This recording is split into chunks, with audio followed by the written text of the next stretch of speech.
Welcome into the OBR streaming network. This is a brand new edition of the React. My name is Brad Ward. The man next to me is the always fantastic Pete Smith.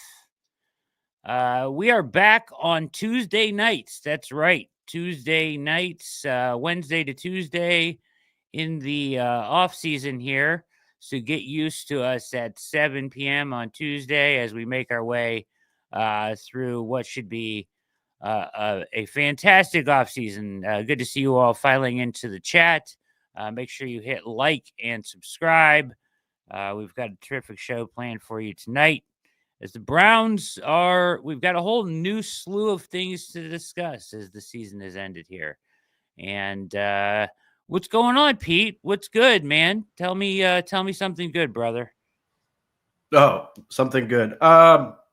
There's no shortage of content on the OBR. That's good.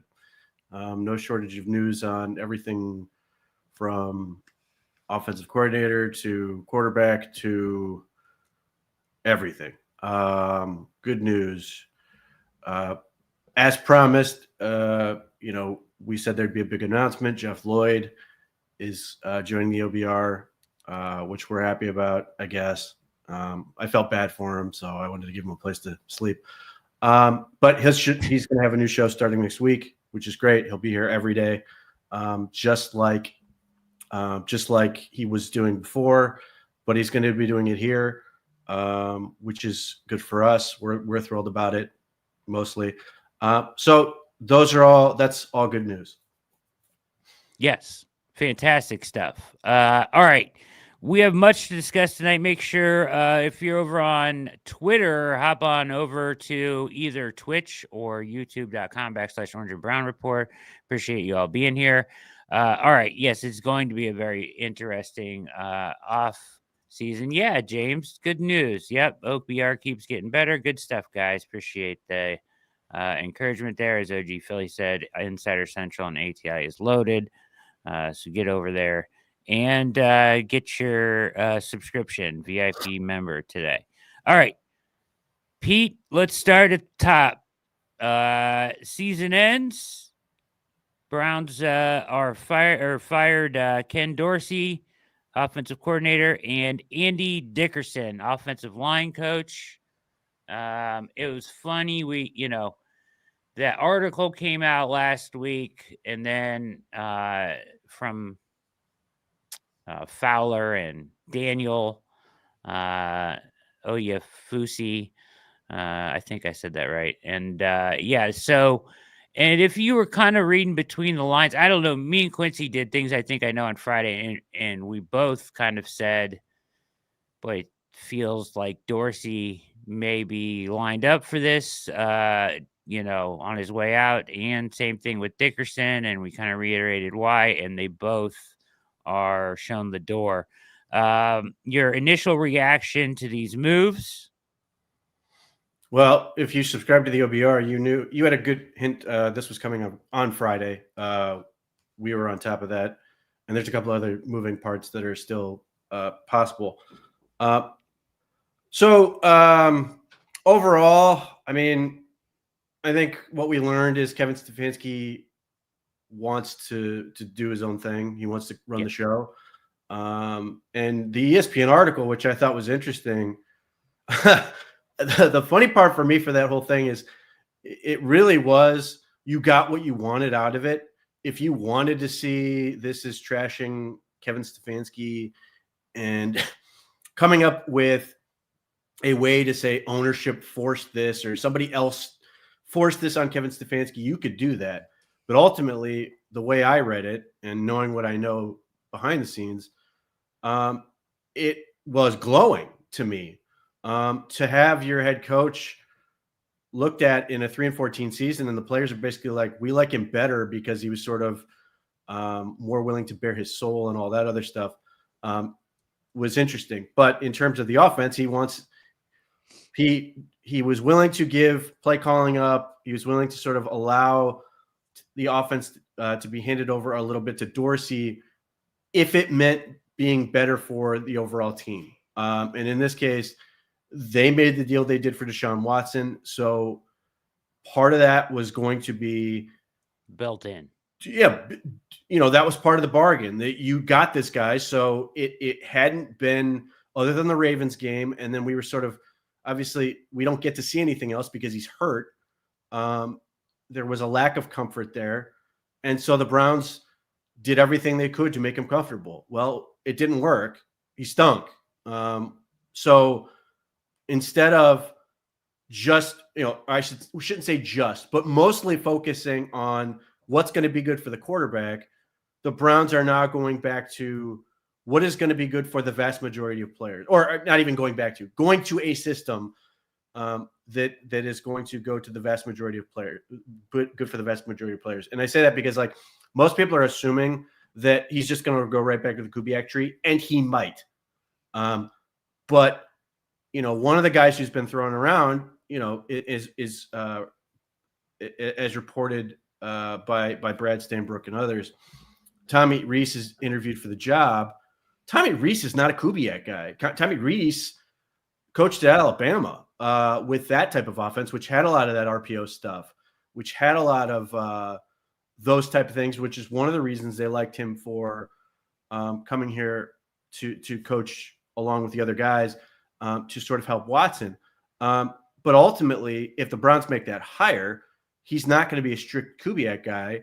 But what he is what they feel is a really good coach and a thing that can marry into what they're doing. Now, what we may end up with is certainly maybe more of those things. I mean, the offensive lineman openly lobbying for it. By the way, Joe Petonio, stop pretending you're retiring. You listen to that. You listen to him talk the last day, and all I hear is, I'm coming back. He's coming back.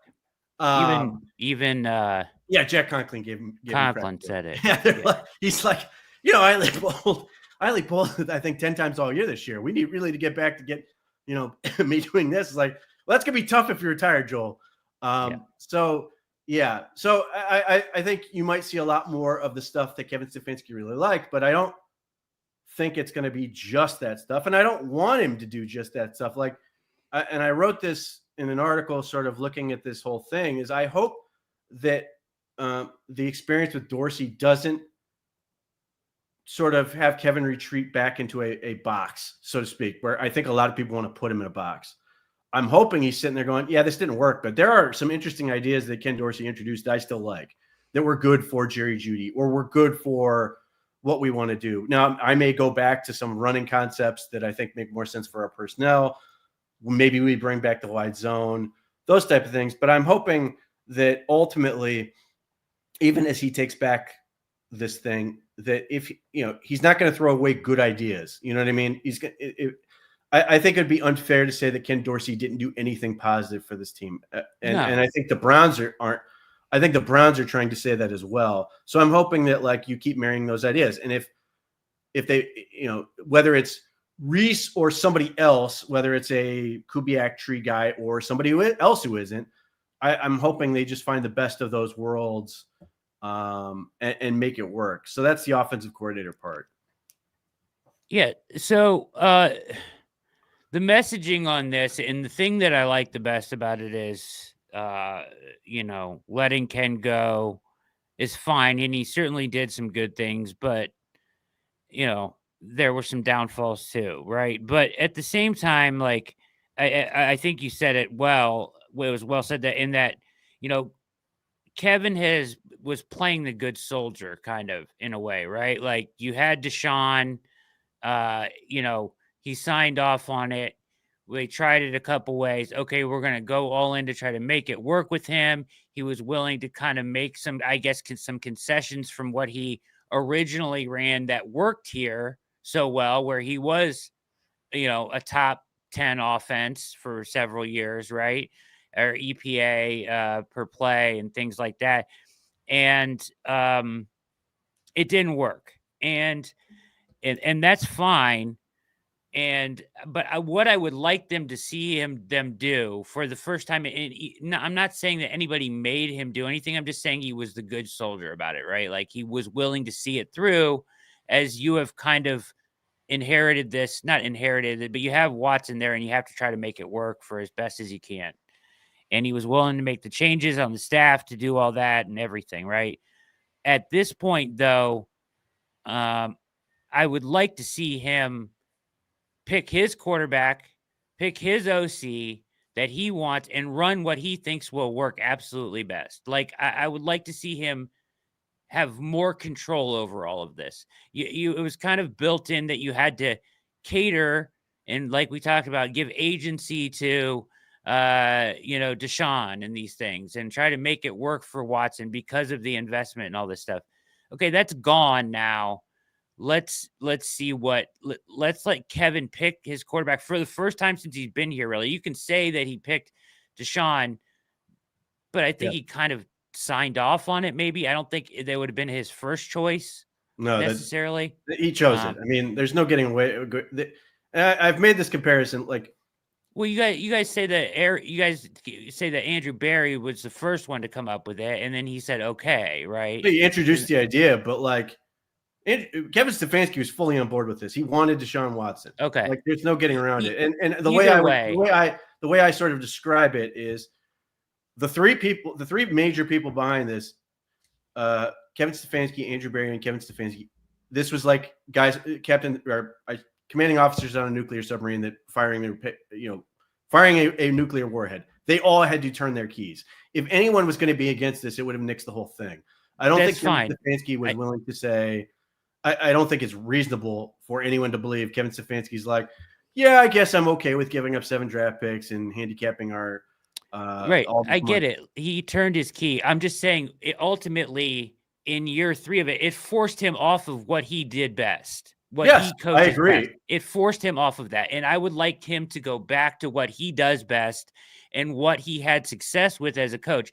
Now, guys that are running the Kubiak-Shanahan style, it has been morphed. So absolutely, you might need a Tommy Race. He might need somebody else that he wants to bring in to add aspects to that, because you need to constantly be evolving that offense. And that may be, that may be anybody. That may be Reese. That may be somebody else that he interviews or they bring in. It could be an offensive line coach.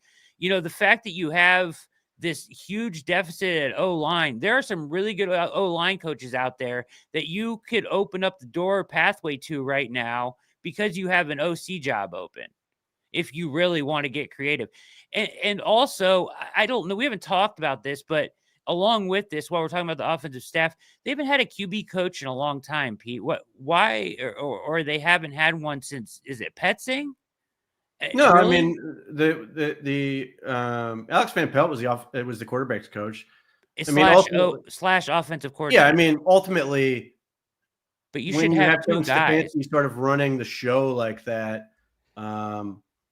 He effectively becomes the offensive coordinator, and then the guy he hands off the offensive coordinator role, title to, is in charge of managing everybody else.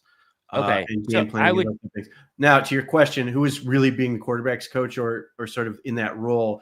It's been Ashton Grant, who's been doing that job. But to your point, it sort of depends on how they want to do this thing. If you like, because Ken Dorsey was the quarterback's coach as well. So right. I'm just saying you could bring in another guy. So in that scenario, do they want to then hire an offensive coordinator, and do they want to hire now another quarterback's coach? Maybe. I mean, it's possible. I think the question is, do they benefit from that? Because like the offensive coordinator is going to be somewhere. And so that's where it's really easy to sort of have them be with the quarterbacks. And part of that comes down to how you game plan. Like if unless Kevin Stefanski was going to sort of stay the CEO guy or whatever, but maybe he could. I don't think he is. No, I don't think he is either. But what I'm saying is like that whether it was Kevin Stefanski or the offensive coordinator, they're going to spend a ton of time with the quarterback. Right. Because they want to know, hey, how do you feel about this? What are you comfortable running? Like those types of things. And I think you run the risk of then having potentially too many people sort of talking to the quarterback. And again, that's where you sort of Ashton Grant was sort of doing this job. Now, is there potentially a benefit where now the offensive coordinator maybe wants to float around from room to room more like Kevin Stefanski had been this year? Perhaps. Only they're going to know the answer to that. I think it's really just a question of who they are. Because if you let's say you hire an offensive, Tommy Rees, for example, was a tight ends coach, but he had been working with quarterbacks, and he is a quarterback or was a quarterback in college. So that's the other part about it. Now, do they? Maybe there's a world where it benefits them to get another one. Now, maybe. I mean, I don't know the answer to that. It really just depends on how does Kevin sort of visualize how he wants this thing to be run.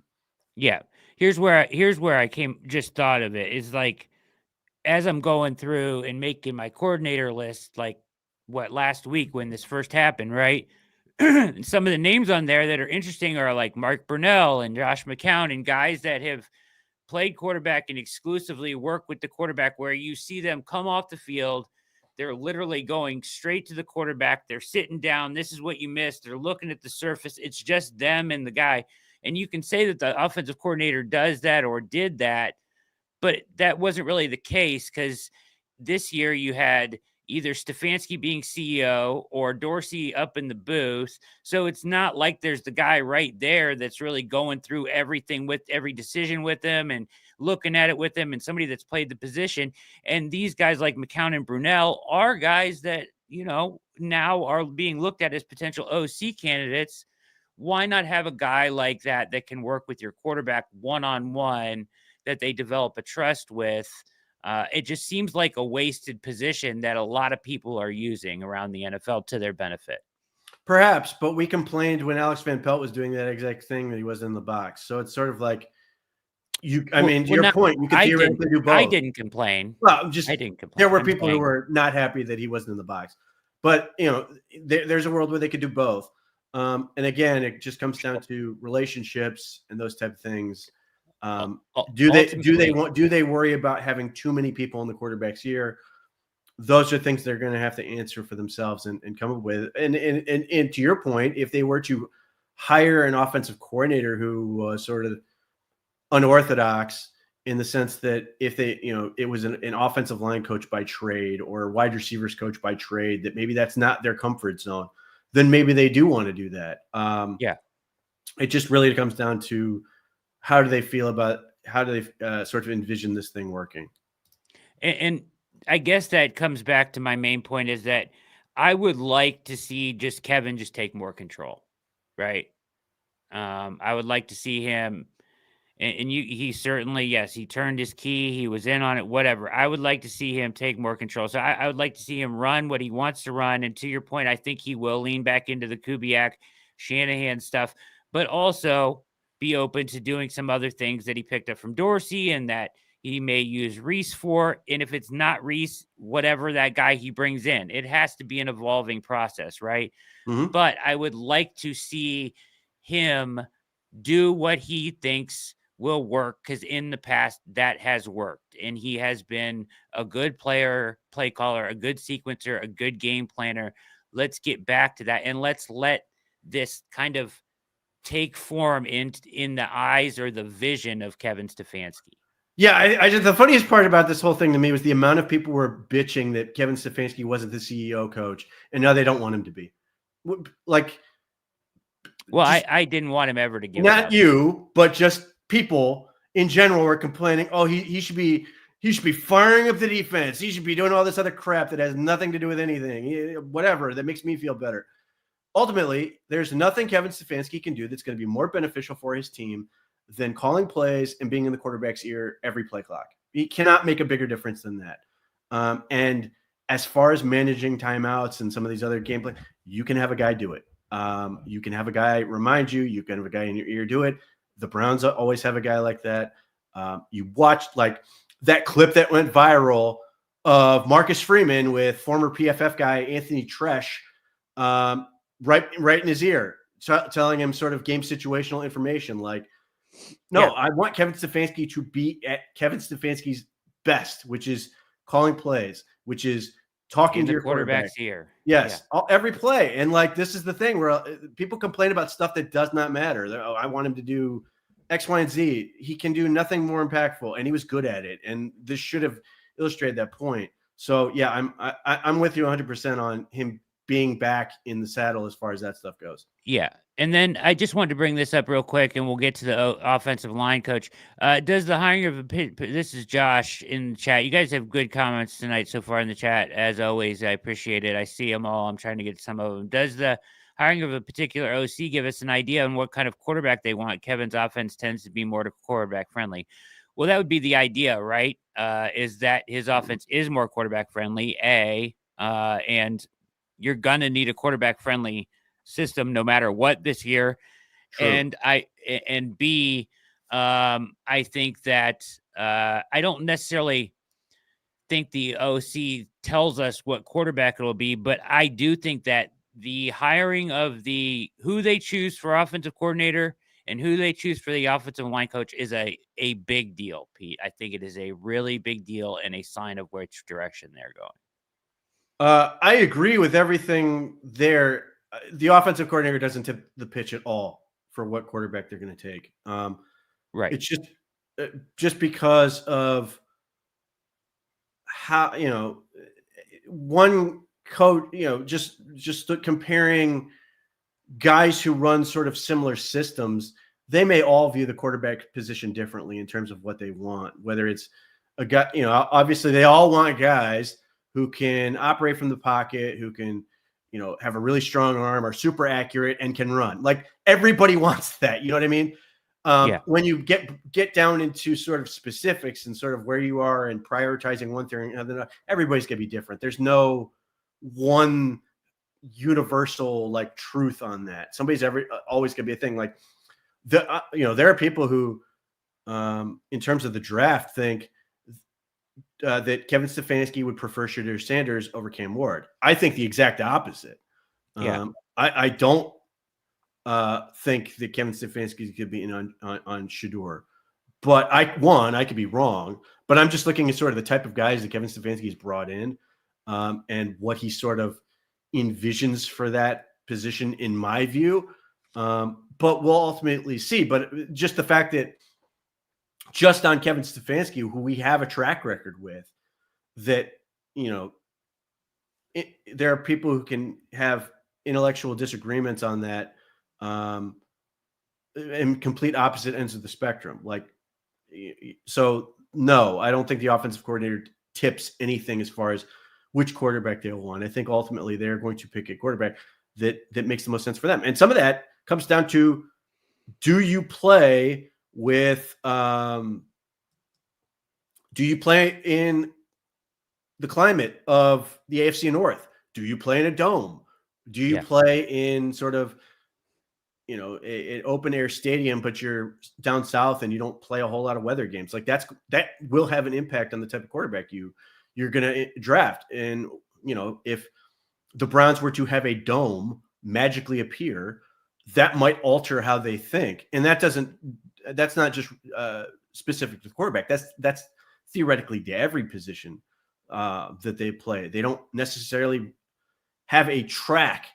So, they might be always more inclined to get, or at least, thinking of, it'd be great to get, I'll use Tyreek Hill as an example because he's currently a giant crybaby who wants out. He doesn't fit in Cleveland. Like, he just doesn't. Doesn't mean he couldn't be successful here, but it's easy to see where he might have trouble in January here, as opposed to a place like Miami. It's very easy for him being successful. So all those things have to play in consideration. The timeline of this thing to me makes sense, that we will get an OC and then an offensive line coach. Do you agree with that? I don't know that there's a good indication one way or the other, because I know they are sort of looking at both at the same time, and it may just come down to who they want and who says yes first. I think in general, what you're suggesting makes sense. But I was just thinking collaborate and then decide. No, like I said, I think what you're saying is entirely logical. So much of it depends on just how much Kevin Stefanski sort of settled on his vision for where this thing is going. Sure. And everything else is just a matter of finding people that fit within it. And if that's the case, then it really doesn't matter. Meanwhile, like, for example, I don't know if they're going to hire an offensive coordinator and then just decide to then reevaluate the entire staff again. Yeah. If that were the case, then sure, then they absolutely need to hire the OC first. Okay. Question about Tommy Rees. He's gonna first guy, or he's already interviewed. Is he already interviewed? Yeah. Reportedly today he did. All right. So Tommy Rees is already interviewed. He was second for the North Carolina job. Vrabel is rumored to potentially want to interview him for his offensive coordinator job, whatever job he takes. Where do you think that's going to be, by the way? New England? I think New England solves a lot of the problems Vrabel would normally run into, which is namely he's struggled to find a quarterback, and they've got one. The rest of this comes down to how important is it that he wants to have his own GM? Because the Patriots seem pretty settled on the fact that they're going to keep Elliott Wolf in place. Right. So that is a dynamic. Now he's not technically the GM, though. No, he's got some weird personnel title. Yeah. So whereas if the Patriots are firmly going to keep out Van Pelt and Vrabel sitting there going, yeah, I can go somewhere and pick my own GM, then maybe that changes the dynamic. Like the Raiders, for example, are going to go after him because Tom Brady is going to be part of that. And Tom Brady and Mike Vrabel obviously have a pre-existing relationship, given they were both players on all those Patriots teams. And maybe they're willing to let Tom Telesco go if Vrabel's not interested in keeping him around. So those are things that are in play, important, and are going to be a factor. And some of this, in a lot of ways, it feels like a race to hire Mike Vrabel. But part of that's just the fact that he's the one guy who can sort of go and interview. Yeah. Unless you want to hire Rex Ryan, who's also freely available. Like Ben Johnson's going to take a while. You know what I mean? He's got a job. He's got to prepare for playoff games. There's a lot of these guys on playoff teams that like you can't hire until they're done. You could theoretically like sort of handshake agreement, but you can't actually get anything done. Vrabel is the one guy you can be right now, can sign him to a contract and hire him. So some of this feels a little bit artificial. Like interviewed Vrabel. That's, I think, tomorrow or later this week. I think it might be Thursday. Regardless, like I think part of this is just the fact that Vrabel's the guy who's available. So everybody feels like a little bit of a scramble to sort of get to interview him and potentially offer a job. And we've seen where this wasn't a great situation. There was when the Browns hired Kevin Stefanski, the Browns talked to Mike McCarthy, and there was all this pressure to sort of like hire Mike McCarthy right now, hire him right now. And then they sort of played throughout the process, and they felt really good about hiring Kevin Stefanski. Not a shot at Mike McCarthy, although he did lie to the Dallas Cowboys and say he did all this stuff without analytics, which he had never done. But nevertheless, like I think Patriots probably, I think the Patriots want Mike Vrabel. It's just a question of how much Mike Vrabel wants the Patriots, and he may be inclined to take his time. I mean, after all, he just took a year. It feels like he's got all the power in the world. I think he might play with that a little bit and try to get the best deal for himself. And because ultimately, you can't expect a third bite at the apple on this. Whatever he gets, you want to make sure it's the exact situation he wants to walk into. So, which is never going to be the Jets. Let's be clear. The Jets are going to hire a dog shit coach. Yeah. So the funny thing about this is Tommy Rees is this hot name now because he was second in the North Carolina running, right, to Bill Belichick. He coached with Saban. You've got Vrabel. He's apparently in Vrabel's good graces, but we don't know what we don't know what impact Tommy Rees had this year. Apparently it was a good one if you read the tea leaves of Vrabel liking him and them wanting to interview him right away, but we don't really know what he did this year or what impact he had. I mean, either way, he was still on the staff that went 3-14. Mm-hmm. So, you know what I mean? So I don't know. Yes, he looks like an intriguing up and coming hire, but I would like them to do a thorough search here. I don't want them to. I would be upset if they just turned and landed on Tommy Rees right away. I would like them to interview the people that are out there that have more experience, I guess. I agree with you. I want them to go through a real search. All I can tell you is that from the moment the Browns hired him, they really like Tommy Rees, and they are not inclined to let him walk out the door. He's 32 years old.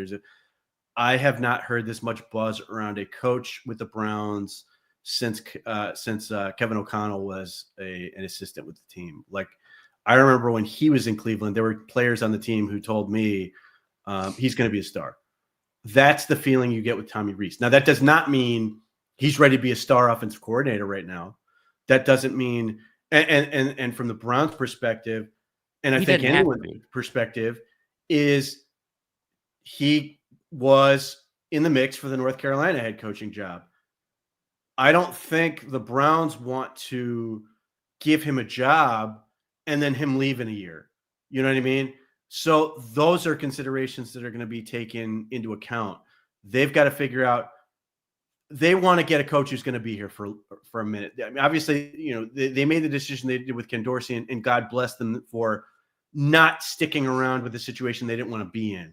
But they also don't want to have to do this in 12 months. You know what I mean? So there are a lot of things that go into this. So yes, I want them to go through this, and maybe they come to the determination that Tommy Rees is not ready for that job. Or that Tommy Rees is ultimately going to be somewhere else in 12 months if they give him the job.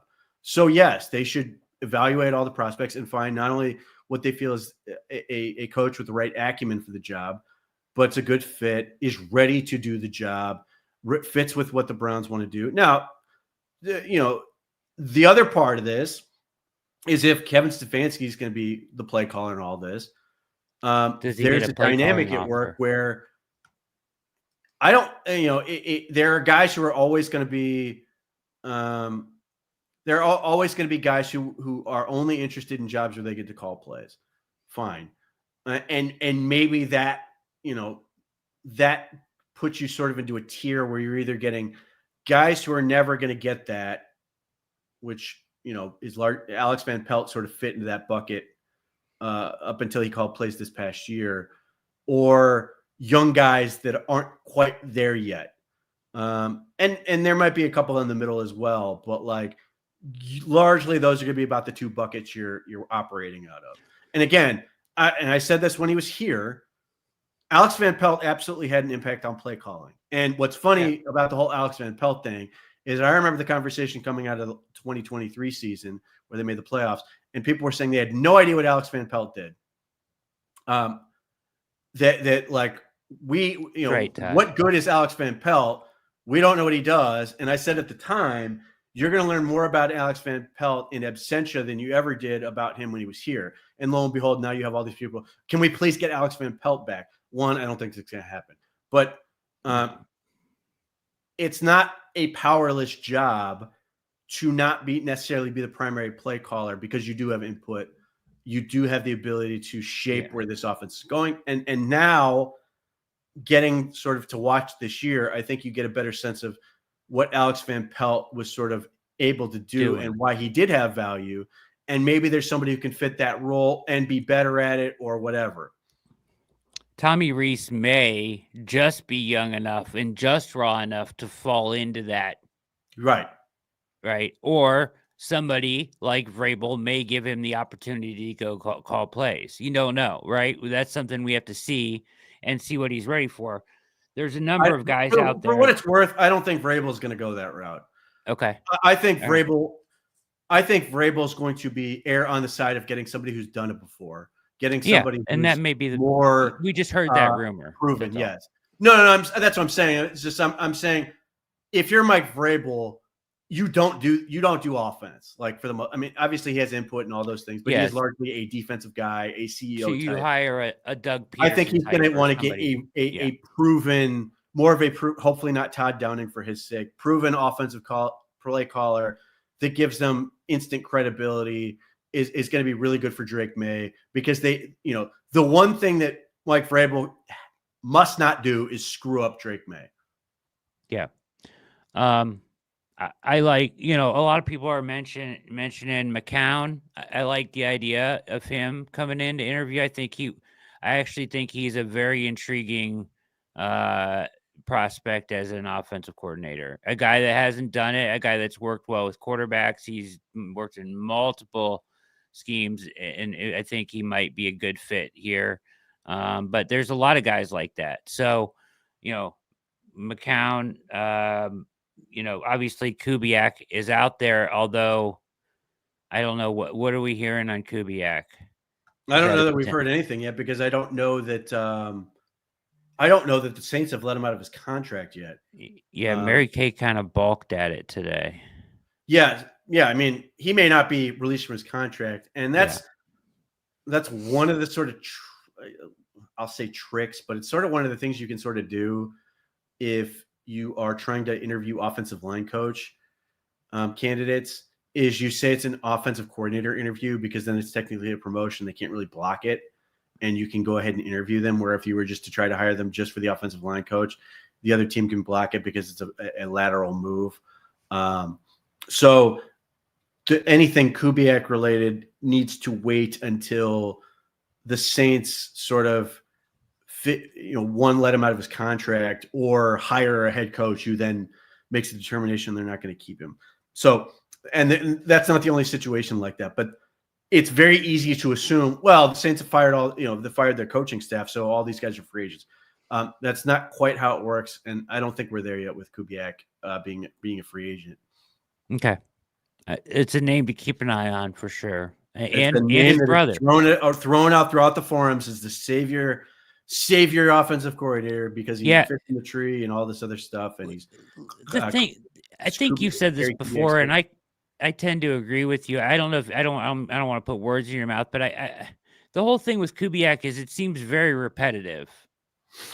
Could be, like, you don't know. I mean, he may have taken, his direction with the Saints in a completely different direction that Kevin Stefanski did. And maybe that's the problem.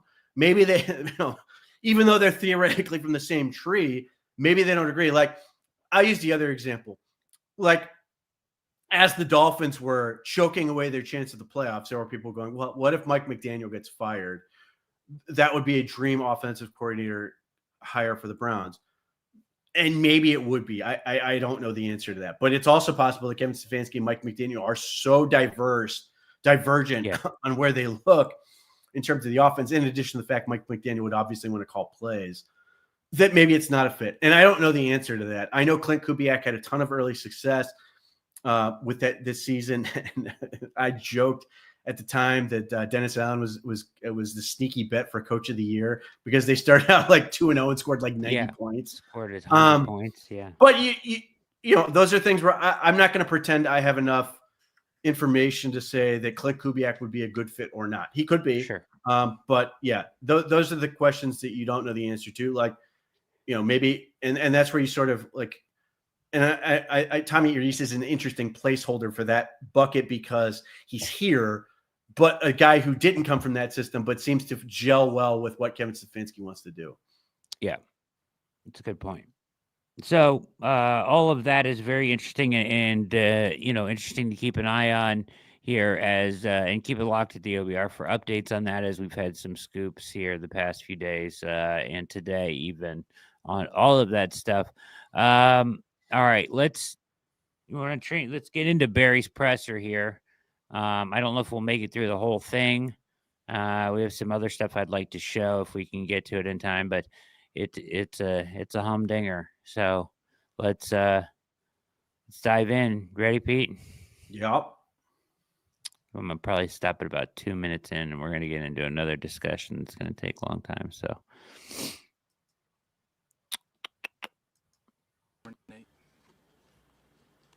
More nicely.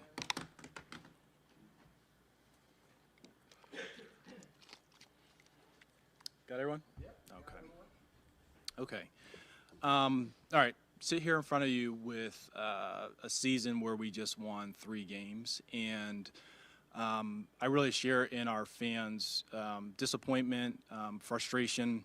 Quite honestly, I'm embarrassed with the results that we've had as a team this year. Just plainly put, we didn't meet expectations. Is him saying he's embarrassed the most candid statement he's ever made? Maybe.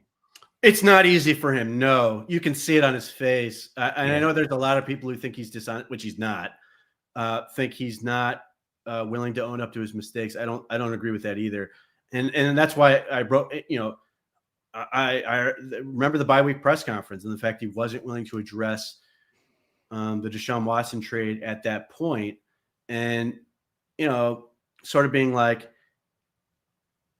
I sort of understand, but you got to answer this, and that's why I wrote it ahead of this press conference. You got to take this head on, because if he wasn't willing to do that, he'd be basically pretending that fans are stupid, and Yeah. I don't think that's who he is. But that would have been a really bad look. In addition to the fact, it would have kept the story going forever, and coming up and owning and saying that takes it off the table. Yes, we're talking about it right now, but between what he said in this press conference and then what he reveals later in the press conference, that story is largely over. We're going to move on.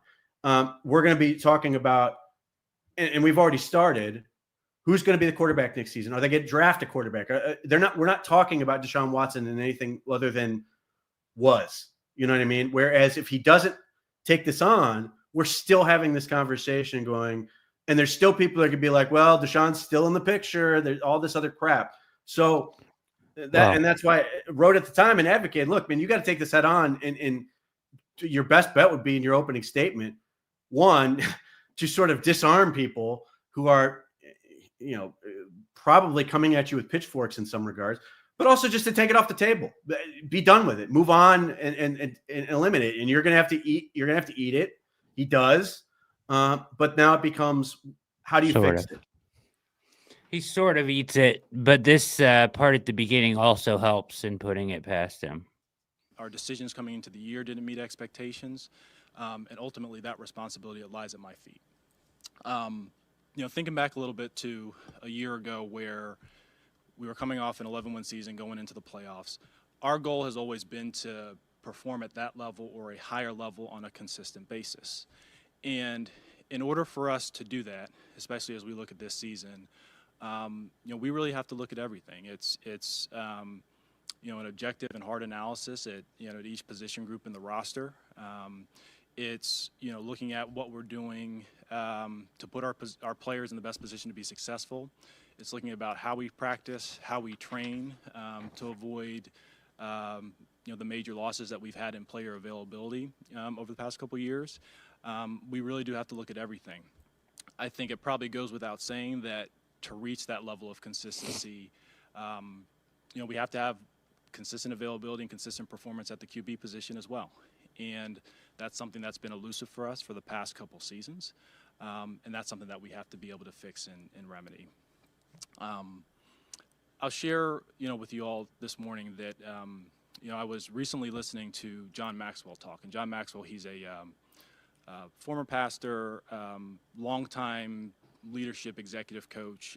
He was like a New York Times bestseller. And he was talking about the topic of how to get a positive return on failure. And he used this term, he talked about like good misses and bad misses. And it stuck with me because I've listened to Kevin coach quarterbacks for 5 years, and he uses the same terminology where it's like, hey, you're going to miss throws, but let's make sure they're a good miss or a bad miss. And the way John categorized, good misses versus bad misses is with good misses, they force you to adjust. They're failures where you learn and you have to adjust, where the bad misses, they're the ones where you don't learn anything and you make excuses. And we have a lot of good people in our organization, from core group of players, good coaches, good people in football operations. We will make adjustments and we will learn from this and we will grow from this. I will learn from this and I will grow from this to ultimately deliver the results that our fan base deserves and our organization deserves. The last thing I'll do before I open up with questions, I did want to give an update on Deshaun. So yesterday, as we went through our normal player, medical process, we did learn that he did have a setback in his, Achilles recovery. We don't have all the details and everything yet, but it obviously extend the recovery process for him. It is new information, just learned in the past couple hours, so I don't have everything yet, but did want to make you all aware of it before opening up for questions. So with that. Okay, so let's talk about this, Pete. When he first started talking about bad misses, I thought he was going to be like, and this trade was a bad miss. Yeah. I didn't get it. And I think I'm wondering if he would have gone that route if not for the medical update he was about to provide on Watson. So the Watson thing is he came in, all the No, players he's are not there. here. No, has not been. No, this is a message to the team. All right. He is not in the state of Ohio, has not been in the Didn't state they of Ohio. say he was there for physical? No. And that's when he told them that No, it it's didn't part of the feel medical right? recheck part of the medical recheck part. He has not been in Ohio. Okay. All right. And Either way, there is a story on the OBR that gets into some of the weird details that are going on there, and there's some unanswered questions. But no, he has not been back. They have not seen him. It's a either way, it's a Correct. self-reported. Yes. Which is the most important part of this. It's a self-reported injury, or he says it didn't feel right, doesn't feel right. He's reported some sort of a setback, potentially, hurt himself dancing in a TikTok. Who knows? We have no idea. But it's a setback, right? And this is great news. I mean, I hate to hear. I mean, I'm not saying it to be mean to him, but it's terrific news if you're a Browns fan. Listen, we don't want him around. He wasn't going to be in the competition. The only thing I have to ask about this is, at this point, is there some sort of a backhand agreement going on here, where he realized that, he wasn't going to be in the picture here, and this allows him to kind of slink off into the shadows with an excuse and not have to be around the team and maybe rehab for a full year. If he ever wants to play in the NFL again, maybe he needs to take the entire year. Do you know what I mean? Or something, and step away. I don't know. We don't know that stuff, but the most important thing is that it's self-reported. Mm-hmm. And it takes him pretty much off the table for 2025. Now, I will say this. When you take this news along with the restructure, which did require him to sign off on, we don't have that nailed down, but that kind of restructure that it's rumored to be, he would have had to sign off on. It seems like he's being very accommodating to the Browns. And why wouldn't he be? They've been accommodating to him with $230 million. But the fact that he's being accommodating is a good sign in that maybe he's going away, Pete. I don't know. Tell me what you think here. Well, this goes back to the moment he went down. I said he's never playing ever again. Then he's going to be awfully accommodating so long as he gets all of his money. Yeah, I mean, I'm not going to get in conspiracy theories on anything of that, but it's hilarious how convenient this whole thing looks just from the outset. Like, did Dr. Garrett pay a visit to him in Florida and sort of help him along with his rehab with like a 2x4? I don't know. But look, for people who were willing to entertain this idea, including one particular reporter in the media who insists he was still in the mix, he was not. Like, the Browns had moved on. But for people who weren't willing to believe in that, they've got a very final answer on this. The Browns were fully prepared to move on, look for quarterbacks. They were going to go full on, and now this provides further confirmation he's not even in the picture, and this could theoretically keep him off the field for the entire season. We don't know specifics. I mean, Jack Duffin and all the best people on the salary cap don't know the specifics in terms of what that looks like as far as insurance coverage goes and what kind of cap relief that provides. There will be some. It would not be until 2026, and Correct. It won't be anything massive. No, but they would get some relief from last year for the amount of times he missed. But yes, we don't have any firm details on this. But it just, he never got play ever. It's over. No. It was over the moment he went down. I think he knew it even in the moment. But there were people who were just willing to drag this out forever and go, well, he's going to get a shot to compete. He's going to get a shot to compete. And even at the time, I was saying, look, man, they're not gonna pick a fight with him. They're not going to tell him. They're not going to tell him, like, insult him in public, because he can make their lives incredibly uncomfortable by the fact that they can't get him off the roster and for another year. So they're going to be as nice and polite to him as possible in public. They're not going to John Dorsey him and just randomly hit him with strays at the scouting complex like he did with David Njoku, which was unprofessional and incredibly stupid, and ultimately created a rift between the team and Njoku that Barry had to ultimately mend. John Dorsey wanted to get rid of David Njoku, and thank God that he was fired before he had the chance. But like, and I'll take this a step further, because this gets to another question, which is really idiotic given who was asking it. The whole Baker Mayfield thing. Part of the problem, and we'll never know the true answer to this, but you can't help but wonder if ownership never came out with those comments that came out in the Tennessee newspaper that they claim they never made, talking about an adult in the room and all this, the other stuff, that if they were initially rebuffed on their Watson thing, if they didn't then go back to Baker Mayfield and try to work it out to have him come back in his fifth-year option, and they avoid this whole thing. But they didn't. They made a bad situation worse. And now, and at that time, there were people who were like, yeah, take a shot at Baker Mayfield. He's immature. He's doing all this stuff, and we want to get rid of him.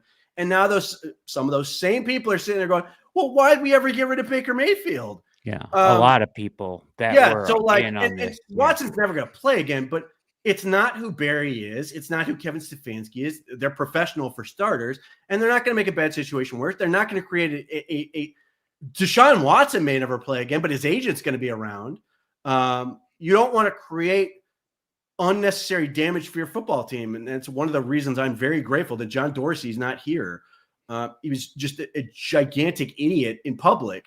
So the Browns were, even if Deshaun didn't have this, whatever has gone on with his setback, they were always going to be polite, be nice with him, and at least say, like, listen, he can theoretically compete for a job, even though they were going to do everything in their power to make sure that wasn't a real thing.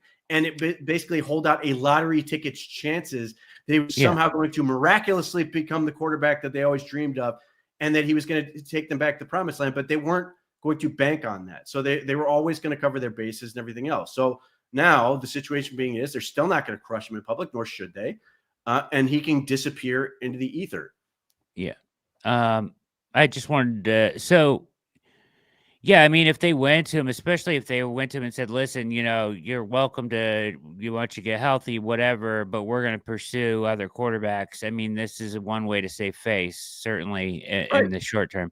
Now, I did want to put this up real quickly because I did confirm all this with Jack, just timeline wise for him on the roster. So, all right.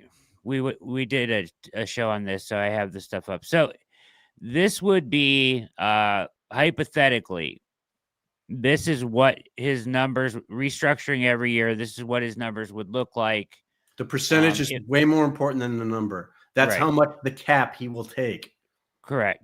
That's a percentage of the cap that he will take up. This is the figures after all of the restructure. This is before the latest restructure. So, or if hypothetically in 2026, so say he's on PUP list all 2025, first day of the league year 2026, they cut him, restructure, cut him. post June 1st, this is what the numbers look like. So it extends into 2027 with the post June 1st, and it's the 89.5 is 27. Now, with the newest restructure, if you were to carry, you would have to carry him all the way through 2026, which doesn't seem that crazy at this point, because if he's just happy getting his money, then who cares, right? Then, and he signed off on this potential dummy year, which would be in 2027. So you carry him through 25 and 26. You cut him on the first day of the league year in 27 with a post June 1st, and it looks like this. So you see how now it pushes it into 2028, and you look at how lower the percentages drop from 27 to 11 and 15. And he had to sign off on this restructure potential that we believe that he has. Still hasn't been confirmed, but most believe this is what is going on here. This is accounting for the cap going up each year as well. So as you can tell, this is not nearly as bad and would allow them to remain competitive. It's also not 13.4% of the actual cap. It's 13.46% of the adjusted cap, and the Browns are consistently spending well over that because of the way they account. So they're still going to be spending on on the players who are actually going to play among the highest teams in the league. So it is annoying. I'm not going to lie, but they're still going to be spending a lot and more than most teams on their roster going forward. Yeah. So I just wanted to break that down. So if they want him gone for whatever reason after this year and they want to cut him, it looks like this. If they want to push it out as far as they can financially based on the latest restructure, it looks like this. Hypothetically. There we go. All right. Thought it was worth showing real quickly. And basically what his actions will dictate that, I think, the most part, and how the Browns can handle him around in 2026. If he's fine staying away and doing this stuff, then I think they'll just carry him and push the money out. Wouldn't you? Yeah. I mean, it's the easiest way for them to never have one big hit, which is what they were going to head towards under the previous agreement. Now it's just consistently a dull, sort of static hit. And just world's fastest, yes, that one he did need to sign off on. Anything that adds a dummy year, I confirmed this as well. He did have to sign off on that restructure. However, them just restructuring his contract into a signing bonus, he does not. The Browns can just do without his consent. However, adding a dummy year to his contract, he did have to agree to. If I'm not mistaken, the new contract sort of eliminated the need for them to do the restructuring that it's already done. I could be wrong on that, but I think that was part of what they were trying to do with that. They will, Jennifer, they will restructure every year into a signing bonus.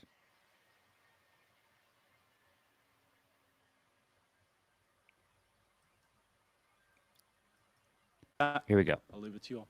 As far as Deshaun's concerned, does that take him out of the running for next year, or how does that impact him coming into camp? Yeah, Tom, it's too early to tell. I don't have all the information. Obviously, in a situation like that, I don't want to. One thing I said I have learned from this year, I don't want to rule out anything with a major injury. We are still collecting all the information, and then I'll rule it out. Obviously, our focus is making sure that he can get as healthy as possible. About this yesterday. Yeah, so we typically in our end of year process, all the players go through what we call exit physicals, and it's something that we learned yesterday. Yeah. How did the setback occur? Or do you have an idea? Does he even know? Yeah, I don't have all those details, Nate. Obviously it's pretty fresh information, and we'll work through that over the next couple of days. When he got examined, like, did he know something was wrong, or is this a new information for him as well? I'm sorry, say the last part again for me. So he got examined, right? Did he know something was wrong, or was that news to Yes, him he as did. well? He did raise it to the docs that something didn't feel right and everything like that. And then we realized. You see how he makes it sound like he was there? Again, Scott. Yes. It's all like, I'm not trying to be evasive here. It is all really new. I can't rule anything out, but I will know more in the next couple days and weeks. Did it happen? Yeah, I guess that I don't have all the details, Mary Kay, and honestly, I Mary don't Kay's necessarily want to go pissed. into all that until I have all the information. My story. That's all I have for now. What had been the timeline before this setback? Did you guys have what had been kind of an optimistic outlook about when you expected him to be back? Doesn't matter. Participating in football activities? Because he was still early in his recovery, and he was, we felt like he was progressing appropriately. As I think back to like this year when we've had guys who have had major surgeries or injuries, the timelines really can be variable until you get a little bit further on. Like we experienced that with certain players this past year. So it was probably still too early in the process to say whether it was like he's optimistic or he's ahead of schedule, he's behind schedule. But we felt like he was at least progressing appropriately. You've drafted one quarterback in 5 years, and of course Watson's the biggest acquisition you made. Do you think you need to fix the process in finding the next quarterback? Yeah, Tony, it's a good question. A I weird think question. as we go into the off season, like we have to look at everything. Like we really do. And we want to make sure that we're eyes wide open in terms of what we're doing across football operations.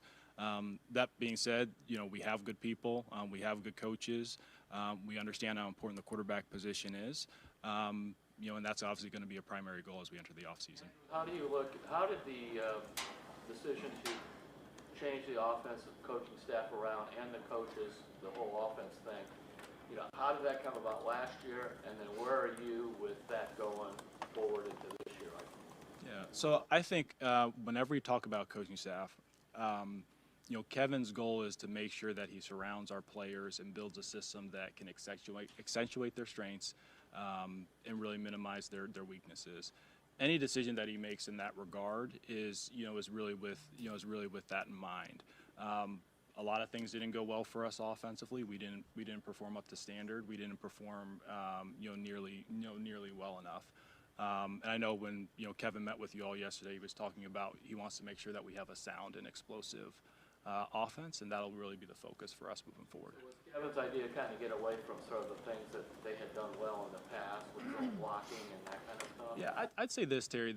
Probably the better way to characterize it, like Kevin believes in putting a system around the players, strengths. And the nature of the NFL is that your players they will change from year to year. What we may have been good at in 2020 may be different than 2021, or 2023 different than 2024. Obviously, like what we put together this year wasn't good enough. We didn't play well enough on that side of the ball. But have full faith that Kevin will be able to put it together and allow us to have better results. Well, so would you want to? Is the goal now to kind of get back to the basics of where they were? At least it seems like the quarterback's wide open. You can go anywhere with this. And so offensively, would you go back to what was working? Yeah, I think this, and Kevin mentioned this, it's probably less about, what specifically we do in the run game or what specifically in the pass game, but sound and explosive, and however that comes together and fits our players best, that's the way that he'll go. Andrew, I know you mentioned. How does the Deshaun setback impact your quarterback acquisition strategy? I wouldn't say that it has a significant impact. None. Okay. I think None. the reality of it is, that room, it will look different, next year.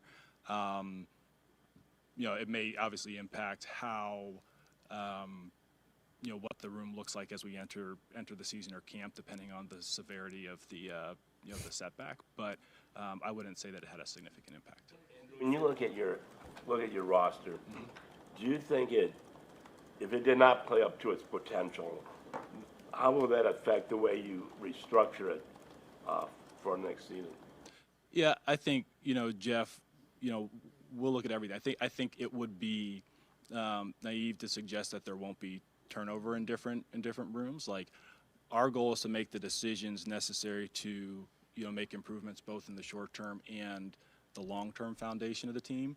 We do have guys that we like that will be a part of both, but there are going to have to be some changes that we do make with the team. It's been pretty clear that players don't feel like they were put in a position to be successful, and that the organization played to how the team was built and their strengths as individuals.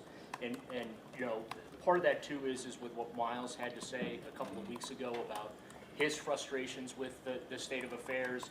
So I guess just in your exit process with these players, I'm going to ask you to reveal confidential conversations, but just what was the message to players like Myles and those that felt like they were not put in a position to be successful this year, as far as making sure that doesn't happen in 2025? Yeah, I'd say first, Daryl, that I think everybody shares in the frustration of the season.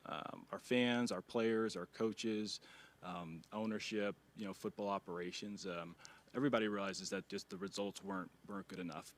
That being said, I think there is shared ownership. It's not just one thing. There were areas where we could have buttressed the roster better. There are things that we could have done on the sidelines better. There were things that our best players, they have to play up to their potential. That's also an element of it. And so we all share in it, because the reality of it is when you win 3 games. I wish it was just one thing, but it's a collective failure. Andrew, obviously Myles was strong about not wanting to go to a rebuild. First of all, do you think a rebuild teardown is necessary? Yes, I don't envision an offseason. I know they have to ask it, but Jesus Christ. On from I know. A ton of core players. Like, I think a lot of the decisions as we think about, some of the areas that we may need to strategically pivot is going to be about both short-term and long-term decisions. So, I do expect there to be some turnover on the roster. But the idea that we would get rid of, some of our cornerstone players, I don't necessarily see that as a viable path. All right, so they've asked about Myles twice in a row there, and I wanted to bring this up. He hasn't said it yet. I don't know if we'll get to it, but he mentions him retiring as a Brown. Myles yesterday or earlier in the week said, "Stay tuned." Right? It's coming. He's going to sign an extension to make him. He is. He's Yeah, I know. I agree with you. Like, this is the fakest story that people are, and people have used. Obviously, people are using it to their own means as much as possible. And I understand he probably felt at the time it was a great way to use his leverage because they're in a losing season, right? And whatever. But he is going to be the highest paid defensive player in the NFL and get this extension. And it will be team friendly. It will help them cut the cap this year. And he will also be, you know what I mean? Like they're going to make him the highest paid player in on defense in the entire NFL. The extension is coming. Well, I mean, he used his platform, but again, like you go through the questions and it was, I want to win, but I want to win with the Browns. I want to be a Cleveland Brown. Like he led with that multiple times. And then you had to pry away all these various things. Well, if the Browns don't do what if the Browns tear it down, if the Browns don't listen to you, if the Browns move to Australia, will you then want to potentially not be on the team anymore? Will you then go to another team? Possibility. If all of these things happen, like it was a non-story. And I even said this at the time. It was notable because he took this posture, but like he clearly wants to be here. Yeah. As does Denzel Ward, as Joe Bitonio. These all guys want to be here. They just want to win here. So yeah, I mean, there are some factors that are not. There are factors with other teams that could theoretically delay the Myles Garrett extension. But I think ultimately they're going to get it done. Yes. And the Dallas Cowboys will milk that thing forever and take their sweet time, which is why I don't know if the Browns will wait. They should get to the table first. Yes. Now, but yeah, I mean, ultimately this whole idea of like, Myles Garrett saying he doesn't want to tear it down. Well, yeah. And I understand why he says it, but that was never an option. They were never going to do that. He wants to win now. Well, so does this guy. So does the head coach. Like, the biggest thing for Myles is like 3-14 sucks. Yeah, I mean, I'm with you. It sucks. So Yeah. he wants to hear a plan. Well, I do too. But it was not a significant threat. Compare what he said to what Tyreek Hill said, and tell me Not who even sounds like they close. actually want out. I mean, Myles Garrett, he sounds like a leader of the Browns, not a guy who wants to leave. Yeah, so they should get to the table first. He does sound like a leader, and to world's fastest point, and he says you're pitch perfect here, and you're right, because if you go back and read that transcript, that's exactly what happened. It was like, I want to be a Brown. Okay, well, what if this happens? Well, I still want to be a Brown, but this. Well, what if this happens? What if this? Okay, and then if this, and then if Stefanski's gone and Barry's gone, and this, the stadium falls to the ground and crumbles. Then will you move? Okay, yeah. Then if everybody's gone and they're rebuilding and it's starting all over, then yes, I'll go to another team. Yeah, and he also said explicitly that he trusts Kevin Stefanski, that he trusts the people in place.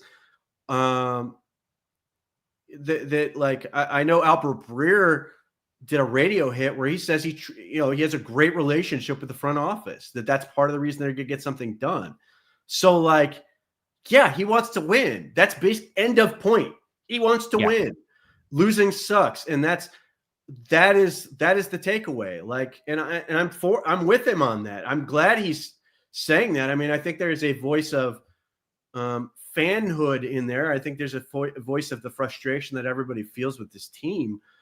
But like I said, I mean, there were people who were like, well, if in order to make Myles Garrett happy, you've got to fire Kevin Stefanski. I think that would make him happy and make Mike Vrabel the coach. Well, no, because Myles Garrett literally in the same press conference says, I trust Kevin Stefanski. You get into this world where people are like, I'm going to use Myles Garrett to get what I want out of this team, which is ultimately a backdoor way to use him as a human shield to get people fired. And that's not what he wants. He wants to win. And that's fine. And that's exactly what I want him to say. But anticipate a contract extension being done. And there are going to be people, and we're going to listen to various talking heads, including one super, super fantastic talking sports show who's gonna say this the entire way until he signs on the dotted line. You know what I mean? That's going to be a story that particular outlet is going to ride until he signs with this contract. Myles Garrett can have 25 sacks next year, and he probably wants out. So you got to make Myles happy. Got to make Myles happy. That is a fake way to get your point across, and I hate it because it's dishonest as opposed to actually listening to what Myles said. If Myles wants to say, "I want out," say it. Okay, then I'm listening at that point.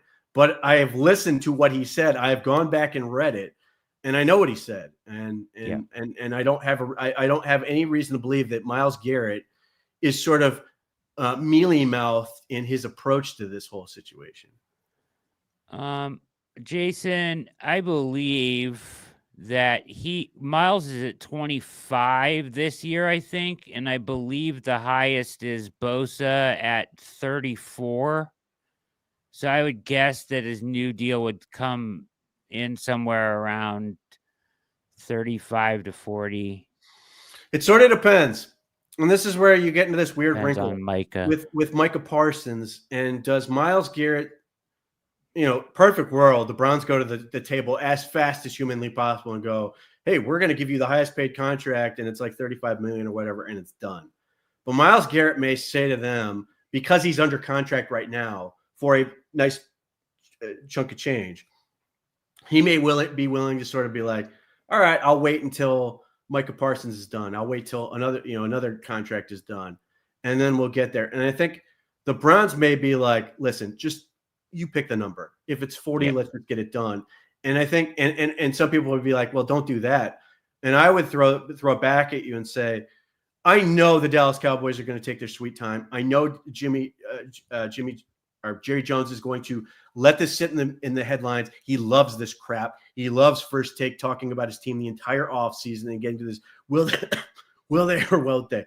He loves being the team that's constantly on the lips of everybody going, well, what's going to happen with Micah Parsons? And then ultimately they pay more than they should, get the deal done. He bends over entirely and gives it up. So I'm wondering if the Browns would be like, listen, we know that this is going to happen.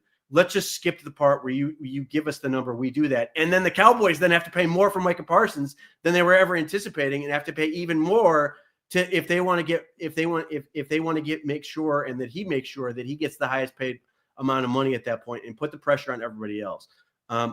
I think there's a thought process to doing that. We'll see if it happens. That may be, typically this type of deal would get done in July, but it wouldn't surprise me if Micah Parsons takes all the way up to until basically the day before the season. And if the Browns are like, we don't want to wait, Myles, you probably don't want to wait either. Just figure out the number and let's get it done. Denzel Ward said, what do you call him? Kobe and Shaq? Kobe and Shaq. I don't want to. I love that. Anyways, did anybody see Jerry Jones on Landman on Sunday? Anybody that watches Landman on Sunday, Jerry Jones made an acting appearance, and he was actually pretty good. Pete, he was actually pretty good. I saw the clip. And I don't watch the show. I may when they sort of finish out their season. But I'll say this: Jerry Jones has been a fantastic actor for about 40 years. I'll just say, really, how he carries himself in public. Oh, I got you. I missed you. Whoop, over the head there. For I mean, I got you. And I don't mean this to say he's dishonest or not genuine, but he carries himself in a way that sort of allows him to sort of sell his message in the way he wants to present it. So I think in some ways he's sort of built for this. But yeah, I was sort of impressed in his little soliloquy that he gave on the show. It may be even better in context than the show, but I saw the clip and it was pretty good. It was highly impressive because when I saw him in the scene, I was like, "Oh man, what is this going to be like?" But he pretty much just nailed it as far as setting the tone in that scene. So yeah, I agree, Ty Sox. The show is excellent. Not what I expected when I started watching it, but it's very good. All right, we'll continue on this for a little bit longer, and then we've got to get to some other clips. Can't listen to Andrew all night. Did Myles, I guess, buy the blueprint that he was looking for? Okay, maybe I'll answer that in two parts. So let me say, in terms of Myles, my anticipation expectation is that he'll have a direct ticket from Cleveland to Canton at the end of this year, and expect him to be here, and retire Brown. Quite frankly, he's smirking. In terms of winning, our goal is always going to be to win. Our goal is always going to be to improve the team. I think, one of the beauties of the NFL, I guess maybe a parallel. You think about the team that was holding the 2 pick last year. We're going to see them next week play. I'm not quite sure where they play, Peter, but we see Washington play in the playoffs this year. So you can never really put necessarily a time frame on it. If only Jaden Daniels was in the draft. How things change in the NFL, on making the decisions that we think can not just allow us to have a 10 or 11 win blip, but really allow us to stay there. And so that will be balancing both the short term and long term. Andrew Berry knows exactly what he has with Myles Garrett. He's not stupid. And he said this flat out. He's never going to trade him. Much do you feel like that is your job to provide the information to players to make sure that they know what they're going into? Yeah, Cam, it's a great question. We've always believed in having direct and honest communication with our players. It's something that we do regularly. It's something that we do, particularly the longer term things, really more at the end of the year. That's what we view as more of an appropriate time as opposed to the end of the season. So that's something that has been like a regular part of our, a part of our fabric. And, look, everyone in the organization has so much invested in this time, energy, sweat equity. And I think you guys know Myles. He wants to win. He puts everything into it, and he's one of our cornerstone players.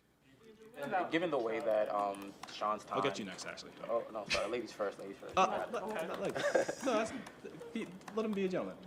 All right, that's enough. Let's get to some other interesting stuff here, Pete. All right, next video tonight. I found this one interesting. This was Rodney Mcleod on the morning show this morning. I thought this was interesting in that he was talking about exit interviews. Mm-hmm. I thought this was kind of interesting. You're going to do your meetings with, of course, AB, ownership, your position group coach, and then more than likely the coordinator, and of course the head coach being Kev. Those are probably the 5 that you're going to meet with in some way. More than likely, if you don't meet with all 5, you're at least going to meet with 3 out of the 5. But you said ownership. Yeah, ownership takes place too. That doesn't happen everywhere. To be honest, I've been in certain stops where ownership happens for selective members. Ownership happens for every single player. It just really depends on the organization and their style. And then you just you adapt and you show up. Right? You got a meeting and you show up 9 o'clock. I'm there at 9 o'clock. We're you talked to Jimmy? I talked to Has. Yeah. How long did that conversation go? That was probably like 20 minutes. Whoa. It was a good conversation. You just had a billionaire talk to you for a guy worth that much money talk to you, Rodney Mcleod, for 20 minutes. Yeah. Most people do not get that opportunity in a lifetime. I got 2 minutes. Yeah, I've been in that seat a lot longer with previous organizations, Indianapolis specifically. I think I was in for like 45 minutes. That guy had a lot of things to say to you. Well, it was his daughter. And she picked my brain a lot. Like she's fully invested in the team and the future of the Colts, of course. And I was very surprised, but yeah, I was in there for like 45. Rodney also on his, just interestingly enough, on his that interview today, as I was working today, driving around, I heard the end of it. He said, "Hey, I told them to keep my number in December. If they're in a playoff run, they can give me a call, and they got injuries, I'll come back." Yeah, look, well, the Jim Irsay thing's really funny. Because Jim Irsay is just insane. Like, he might just take him to go look at his guitar collection. I don't know. Plus, the other part about that is the whole the fact that at one point you saw the daughter on the sideline right next to the head coach. Like, yes, with a chart. I know there's a lot of people who are like ownership, who were like didn't like the fact that Jimmy Haslam talks to these guys. I actually think it's a good thing. One, it keeps him grounded a little bit. These are real people. I think there's a human element with that, but he might get some feedback that's of use. He might get something he hadn't thought about. And that doesn't mean he's necessarily going to act on it. And I don't need him to, what Jimmy Haslam's impulse has been is to dive right in, like put on Superman's cape and try to fix stuff. But like, if there's like, if conversations like these helped lead to the renovation of the weight room, great. Like, you know what I mean? Like those type of things where if conversations like that can sort of help in terms of like small comfort changes that they can affect, that just make lives easier, then I'm with it. Like, Jimmy Haslam's a perfectly personable guy. I've had a chance to talk to him for a couple minutes. Just as long as he's staying right. Like it doesn't mean he's necessarily gonna just go out and do stuff, but like I think there's something to be said for getting sort of the sense of the guys in your team and again being connected to it and not. I mean, I think granted there's a potential pitfall where you get too attached to guys and you do things that you shouldn't do, but I do think I think the opposite is just as risky, where you look at them as sort of gladiators and robots, and you just sort of operate that way. So I'm fine with it. I think it probably means something more to the players. And if it needs to mean something to Rodney Mcleod, and again, like you get that answer where you're like, if you're back in the playoffs next year in December, like give me a call. Yeah, like I want that relationship for these guys. I want them, this is the thing that people don't seem to get, and like they get so mad at this. And I understand that the fact that they're 3-14, and you're like, man, there's a part of me. I recently had a conversation with a friend of mine. It was like, there's a part of me that wants all the good players to leave, and my response is like, I get it, but like at the same time, like they don't want to, and I think there's something to that. They want to be here, and they want to make this thing work. And on some level, there's a party that goes, man, I wish they wouldn't, because maybe they could be better elsewhere. But at the same time, like if they turn it around, that's what's going to ultimately be a part of turning it around. And believing in the people you have, players, and obviously the coach and the GM, and they've got to fix it, improve it. But like if they do turn this around, if we're talking about a team that's 10-7 next year, you're going to point to this stuff and go, man, that had something to do with it. Now Rodney's biased, of course, because he's been on this team for 2 seasons, but he's also been a part of Super Bowl teams, and he was also like, this team has too many talented and too many leaders that care for them to fail again next year. Again, I look at what I saw from Tyreek Hill, and I'm just like, I don't want to be that team. There are so many of these teams where I look at it, and I you look at the Dolphins, you go, yeah, they were 8-9 or whatever, but like I was listening to what he said, and then I was listening to some of the stuff I heard from Terran Armstead, and I'm not, and it feels like in Terran Armstead's case, I think you could have taken it as being critical of Mike McDaniel, but I think he was like trying to encourage him more than anything. But like, you keep hearing this from players that are like, yeah, we believe in Kevin Stefanski. We're going to get this thing turned around. And on some level, you can sit there and go, man, I've heard this before. Show me something. I've heard this. Like, I hear this all the time. Like, show me. But like, there was one of the Jets, the non Sauce Gardner corner, whose name escapes me, who's really good for the Jets. And they're asking him, what do you think about coming back to the Jets next year, or something along those lines? He's like, man, I can't wait to get to free agency.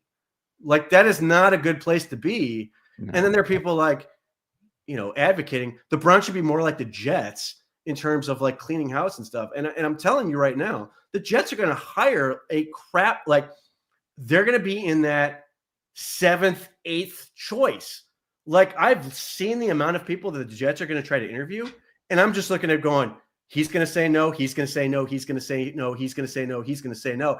And on some level, you're like, man, it's great the Jets are talking to all these people. But when you go down the line of all these people are going to say no, and then you hire whoever they end up hiring, and the Browns used to be this. And we used to get that 7th rung coach, and we're sitting there going, man, maybe he's an up and comer. We're talking ourselves to this guy. And look, and I say this, and ultimately we never know, because Hugh Jackson was heralded as this great hire by everybody, and he was crap. But like, the amount of coaches where you're sitting there going, this guy doesn't have a chance. Yeah. And I think, if the Jets hire Rex Ryan and re-sign Aaron Rodgers and go that route, are you telling me you believe that they're going to win more than 6 games next year? Like, come on, who are we kidding? So don't be the Jets. Don't be those teams. So, that's one of the reasons I believe that the Browns are going to be in better shape going forward. But I can talk about this stuff all day. They got to go out and do it. We're gonna go to Ultimate Cleveland Sports Show, or would you call it, the Super Fantastic Sports Show? But the chat is talking about how they there's a clip where they advocate for Tyreek Hill coming to Cleveland, which I don't know if I would be all about that on this roster right now. Sounds like a malcontent, maybe. I don't know. Ready for all this? This is the instant reaction from the Ultimate Cleveland Sports Show to I'm sure they're not going to be happy with this. Barry press conference. We'll see how it goes. It's I only watched a little bit. Surprisingly, they came out of it level-headed. What was your big takeaway outside of the Sean Setback stuff? from being at Andrew Berry's end of season presser today? I was a little surprised that he said the Ken hiring was on Kevin. I thought that they would say all decisions they make are collaborative, but then if you say that makes it sound like the coach doesn't have power over his own staff. So he said it was Kevin's call to hire Ken. I loved how much he tried to dance around all of the Deshaun questions. That was just fascinating. And beyond that, I don't know. There was nothing really overwhelming, I thought. There was no great big takeaway from it. I thought he tried to be as honest as he could in the moment. There's more than in the past, I felt. Yeah, there's not a lot you can say when you're 3-14. There's not, you have to sit there and wear it. You have to own it. And I thought, I was traveling yesterday, so I wasn't at Kevin, but I saw highlights of it, and I thought both of them, when you talk about taking accountability, I thought that they did. Like, what else do you want them to say? You want them to set themselves on fire and throw them, you know what I mean? Like, they did everything that they could. They said, this is a disaster. This wasn't good enough, and we have to be better. And now ownership has decided that they're going to get that opportunity to fix the mistakes, and we'll see what they do. But I didn't think that there was any great big headline other than the Deshaun setback. I thought the comments. I mean, I don't know. Not everybody finds this interesting, and kind of like G doesn't want to have the conversation about every day you don't want to have a conversation. Oh, they should have fired Stefanski. We got to move on. I think a lot of people feel the same way about the Baker conversation because what's the point at this point? But I did think it was interesting because his answer about Baker is kind of what I've been saying the whole time. Listen. We can't deny Baker's head. There's some people on Twitter trying to make excuses for why Baker's having a good season. Baker's having a fantastic having a great year. Season. He's having a great year. He's having a fantastic year. He's been a top 10 quarterback this year. You could, not quite top 5, but he's been a top 10 quarterback this year. He's having a tremendous season. And yesterday, if you watched that game, he and they were playing lousy for 2.5 quarters, and it looked like they were going to blow their chances of getting in the playoffs.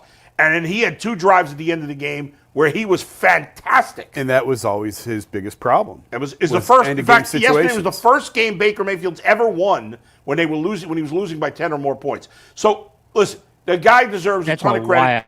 He has been fantastic for them. He's their starting quarterback. We can't crap on him. It's unfair. That being said, what Andrew Berry said, he was pretty honest about it. He goes, "Hey, listen. Sometimes it's a situation."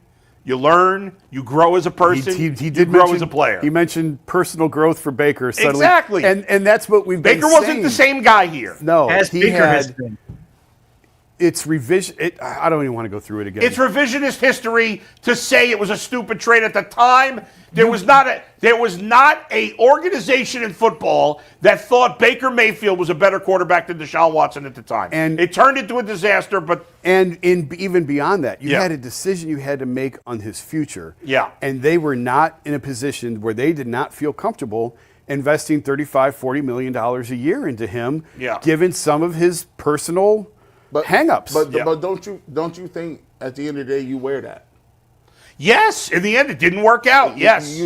I don't blame fans for being mad that they moved on from Baker. There were legitimate reasons at the time to do it. But I don't blame fans for being mad about it. In hindsight now of having more time because at the time you had 2 years of Kevin. He was great in 2020. They were great together. 21, obviously, he had the injury and whatever else, and it all went off the rails, and then that was it. Now seeing more of what Kevin wants to do on offense, I think it probably could have worked with Baker. But if you got this version of Baker, it would have worked. There's no guarantee you got this version of Baker without him going to Carolina and L.A. And having to be humbled and humbling himself and seeing that, he wasn't the guy. He wasn't Patrick Mahomes. He thought he was Mahomes. He tried to play like Mahomes and Allen. He's not that guy. And going through the failures, I think, helped him grow as a person to where now, this version of Baker could succeed here. And I also wonder how that shapes and scopes what they look for in their next quarterback going forward with Kevin. That, you don't need necessarily Mahomes and Allen to run this system. I'll keep saying it. And yes, Brock Purdy did not have a good year this year. If you put a Brock Purdy type in this system, you're going to have success in this offense because Kevin is trying to run San Francisco's offense. They just keep giving him quarterbacks who throw it to the other team. And then who's Deshaun? He won't throw it down the field at all. So this is why Earl brought this point up, and I'll steal it from him. We've been told over and over and over again that in this draft there are no quarterbacks. If Kevin Stefanski comes to you and says, I like Cam Ward or I like Shedeur Sanders. Well, that's one of them probably won't be available. But if he likes him, you draft him. And he said, I'm going to draft him. Yeah. Would you draft him? Yeah, 100%. You have to. Yeah. You have 100%. to. You have to. 100%. Yeah. You have to. If you're going to keep Andrew Berry and Kevin Stefanski in these positions, then you have to empower them and you have to trust their decision-making process. Right. And that being said, if pretty quality, it may have been one of the better segments I've ever seen on the show. I appreciate Jason Lloyd's honesty on this. He was consistent because the same Jason Lloyd couldn't wait to pile on Baker Mayfield at the end of the playoff game last year when he threw that interception. Yeah. Could not wait to stomp on him with both feet. G. Bush, dude, come on. Yeah. You wanted to run Baker Mayfield on a rail and you wanted Deshaun Watson. Like, let's be real. You can't sit here. You got to wear it because last I checked, you're not wearing any of it. Who's got to wear it? Yeah. Here again, I can't help but wonder if ownership didn't get involved and the bridge was on fire at the time. I can't help but wonder if ownership didn't pour fuel on it, if there wasn't a way to sort of put it out and make it work. Now, having said that, it is what it is. The ultimate point here is I was vindicated and completely right about everything, which is always what's more important in this situation. But here we are. Now we got to find a quarterback. Now, the other part about this is, yes, if Kevin Stefanski comes to you and says, I want quarterback X and quarterback X is available at 2, you pull the trigger. Yeah, I don't think he's going to do that because one, I think the quarterback he likes, and we'll see where we are at this point. I think Cam Ward's going to go 1. The only wrinkle that could change that would be Drew Lar. Not that he's ready, but I think I'm holding out hope, Pete. He's not even remotely ready, but he will make teams do stupid things. He's just still because of the ability. The best option. I don't think he's ready for Notre Dame, let alone the NFL. I'm not going to deny the tools and what he can do. He's phenomenally talented. But if he doesn't come out, I think the Browns are going to try like hell to sell that pick to whoever wants to come up with it. And I'm looking at the Giants and looking at a desperate organization that not only has the pressure of they need to get a quarterback, but they tried to trade up for a quarterback last year. They really wanted to get Drake May. They couldn't do it. They took Malik Neighbors, and they took Malik Neighbors when they could have theoretically taken J.J. McCarthy, and they could have theoretically taken Bo Nix. And I don't think they would have been smart to necessarily take Bo Nix or, J.J. McCarthy, who knows. But Bo Nix has played his ass off this year, and now it really adds to pressure that you're sitting here looking back and going, everybody in New York's going, man, we could have had Bo Nix. So I think there's added pressure where if it's Shedeur is available, it would not surprise me at all if the Browns could get them to trade up just the one spot. And then the Browns turn around and sell off the pick again to whoever wants Travis Hunter. Now, we'll see how the Browns feel about Travis Hunter. I have a lot of concerns with Travis Hunter. I think he's a phenomenal wide receiver. I have concerns about him as a corner, and I have concerns about him doing all the things. Yeah. Not only just like you'd be theoretically asking him to do that over 20 games. And obviously he wouldn't play just all the snaps. If there's a world he could play 80% of the snaps, it would be That's a crazy though. value. But that is insane. It is literally insane. But also the style of corner he plays is a little bit wonky with what the Browns. I think he's a tremendous wide receiver. Having said that, I don't think he's so good at wide receiver that I would pass him for potentially the haul I could get and then take Teddy McMillan or potentially even later and then Luther Burden. That's where we sit on January 7th. This thing's could change. Now, the one thing they will not change for me is I think the Browns will sell the pick if it's Shedeur Sanders. I am terrified. I think he works his ass off. I think he has the right mentality. I think he's incredibly accurate with the football at times. I think he can make some baller throws. But I am absolutely terrified of how average he looks against some mediocre looking Big 12 defenses. Yeah. Like BYU is not on the NFL schedule next year. He's got to deal with the Steelers. And he's so not slight, athletic too. He's not, and like I would sort of say that on the one hand, I think there are people who are overcritical because of his last name. I would also suggest to you that there are people that are giving him the benefit of the doubt in certain elements of his game because of his last name. And I think athleticism is one of those things.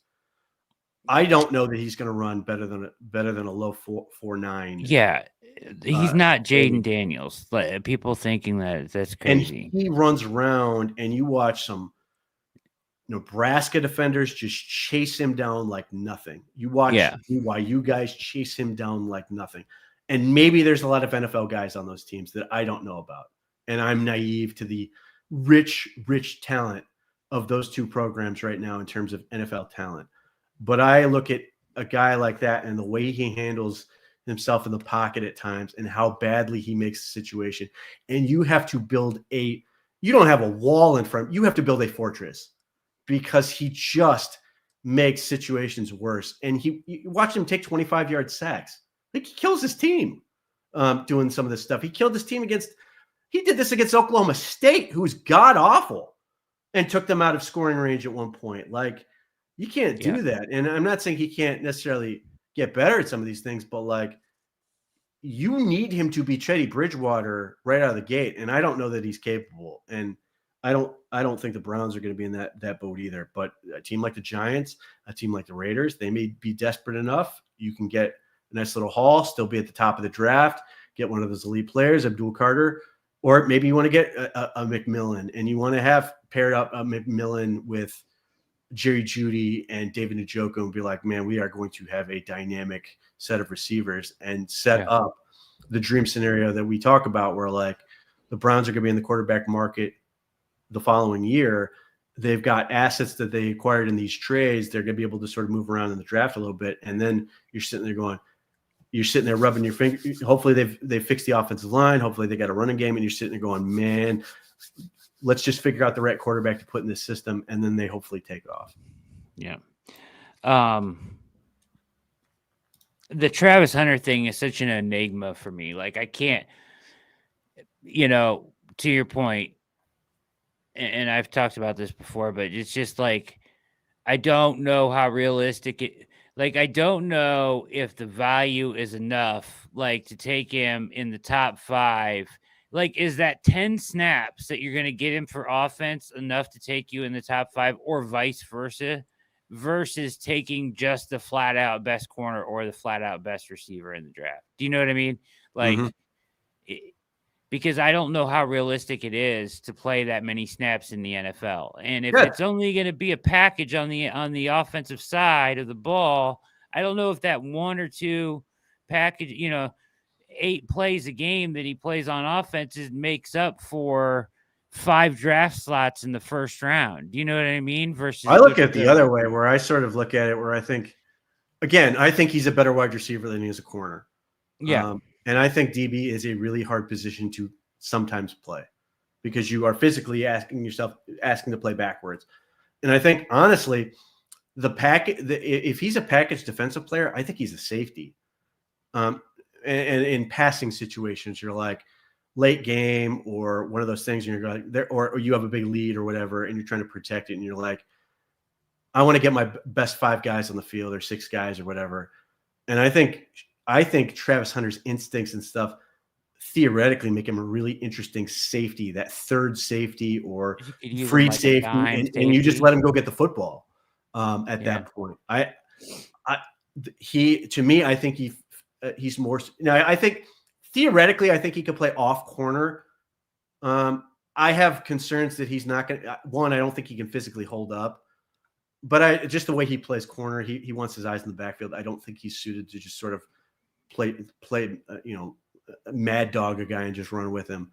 But and that's what the Browns do. So if you're saying the Browns are theoretically going to play him full-time wide receiver, and then he's a package safety, or package player where he's put in a position where he can have eyes on the quarterback and go make plays on the ball, that is more interesting to me than anything else he might provide, because he is legit. His quick twitch ability is phenomenal. Yeah.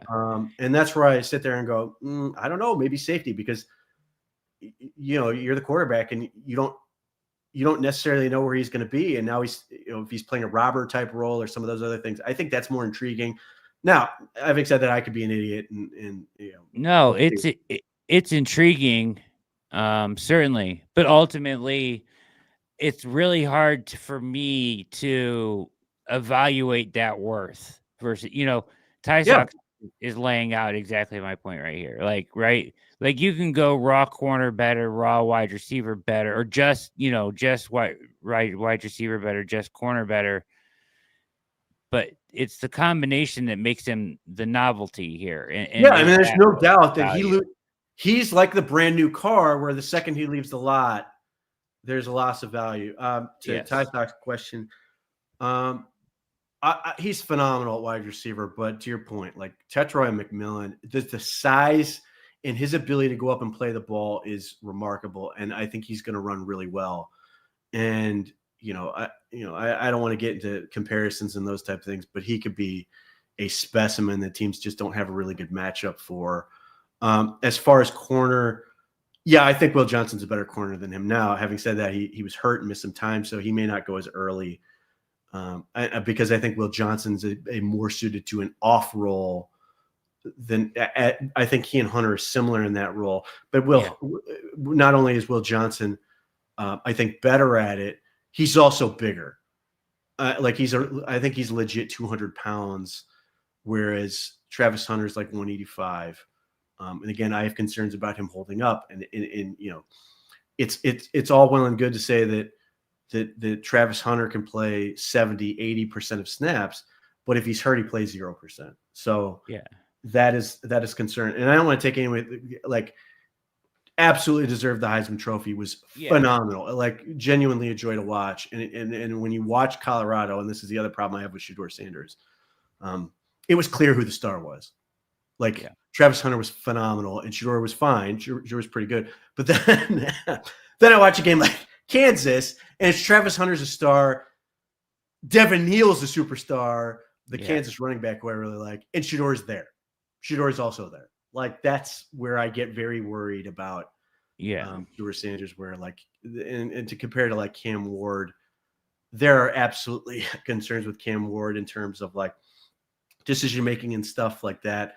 But whether it's physically, his presence on the field, there's never a doubt that he belongs. You're sitting there going, that's a dude. You know what he is. Maybe he's not going to play that well in a particular game, but he also can at any moment just destroy you. And physically, you can see him looking the part of an NFL quarterback. And we'll see. We'll see. I've seen some of the reports talking about their teams that think Cam Ward is the best quarterback in the draft and a top quarterback, and their teams that don't like him. And there are teams that think Shedeur is a top-level quarterback, and there are teams that don't think he's in the first couple of rounds. That's not unusual, but we'll see what the rubber meets the road. I still think the Titans are going to take Cam Ward. Interesting. All right, real quickly, let's do this for a minute here, and then we'll get out of here because we got Garage Beers coming up next. Keep it locked at the OBR Streaming Network. Let's talk about some potential candidates for that offensive coordinator position. I put just a few on a graphic. There's more. I'll run down the list of names, but just a few guys who have been at least put in connection with the Browns, speculation. Alex Van Pelt was fired, too. He's on the list. So, Steve, let's take the list. I'll get you guys all the names in a sec, but just a couple names to keep an eye on. Tommy Reese, who's currently on the Cleveland staff. Kubiak, which is spelled wrong. I will fix that for you. The offensive coordinator in New Orleans. Bill Callahan, maybe bring him back as an offensive coordinator as a promotion. I'm just, once again, throwing names out there. Alex Van Pelt just was fired from New England. Josh McCown, former Browns quarterback. He's the quarterback coach with Kevin O'Connell in Minnesota right now. You also have Doug Peterson, who was just fired in Jacksonville. Thad Lewis is the Buccaneers quarterback coach, is also on the infamous Browns jersey. Hank Fraley is the Lions offensive line coach. He played for the Browns from 2006 to 2009. and Dave Ragone, who's the Rams quarterback coach and was previously the Falcons offensive coordinator. And then St. Ignatius, bro. Shout out to Dave Ragone. Is he a St. Ignatius guy? Didn't know that. He's a big quarterback. So those are just some names that have been at least thrown into the hat for potential candidates. I'm curious from you guys, do any of them stick out? And if not necessarily a name, what qualities do you specifically think whoever the Browns hire to fill the position needs to have, non-negotiable in terms of qualities? I love the idea of Josh McCown as the offensive coordinator. I know he doesn't have any experience. I get that. I think Kevin Stefanski's going to call the plays. But having Josh McCown work with a young quarterback, after all his years in the league, he's been a great backup, a great teammate.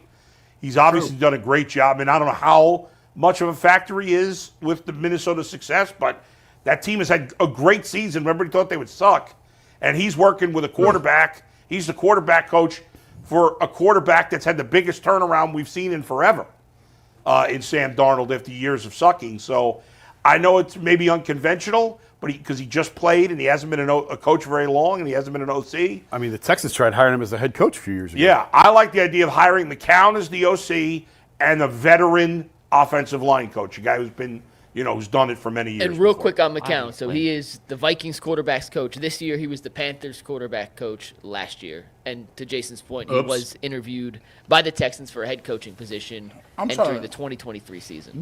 Listen, I like Doug Peterson. I like that. You know why? I know for a fact Doug Peterson won a Super Bowl. I know for a fact that he done coached and got the best out of some quarterbacks. Old boy for the Eagles won a championship under him. What's Nick his name? Foles. Nick Foles. I like Doug Peterson in Jacksonville. He has head coach. He has head coaching pedigree. I need somebody in that role where you can bounce something off of him. You look at what Bill Callahan. Bill Callahan was a head coach in the league. Bill Callahan was a head coach in college. Bill Callahan is not leaving. To basically be like, go handle that. Yeah. I like Doug Peterson because he has that CEO mentality. It gives you an opportunity to bounce some stuff off. He's been a play caller in this league as well. And I think the collaboration could work, especially if they got a younger quarterback.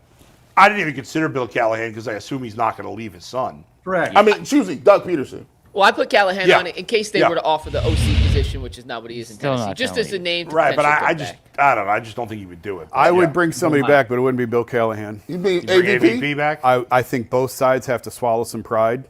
He ain't pissed off? I've just said both sides have to swallow some pride. Like, But they shouldn't have moved on from him. It was a mistake to move on from him. We said that at the time. It wound up to be accurate. They should not have moved on from him. I think Kevin would have to swallow some pride and admit that he made a mistake. I think AVP would have to swallow some ego, but I think it would work for both sides. That would be my number one. I'd call. And I don't know that it's a fit. I don't. All right. I can't. I'm sorry. All right. Listen, I get it. AVP. I refuse to believe that he is the glue guy that everybody has made him out to be and that he is the end-all, be-all behind the Browns' offensive success. I think it's a timing issue more than anything that has benefited to make him look better than he really is. That's my personal opinion, but I'd be interested to hear what you think. I think it's a case where AVP is not nearly as good as people want him to believe he is, and not nearly as bad as people thought he was when he left Cleveland. Or I should say, not nearly as bad as he looked with the Patriots, because their offense was awful. But I do think he's a good quarterbacks coach. I do think he has value in there. Now, having said that, do I think it's very likely he's going to be back? No. Bill Callahan, no. Doug Peterson, no. And so we'll see where they end up on some of those other guys. The Josh McCown thing's interesting. I have no idea what he knows about scheming up an offense. That's, and I'll say this whenever we talk about coaching hires. I don't have 99% of the information I need to tell you this guy should get the job.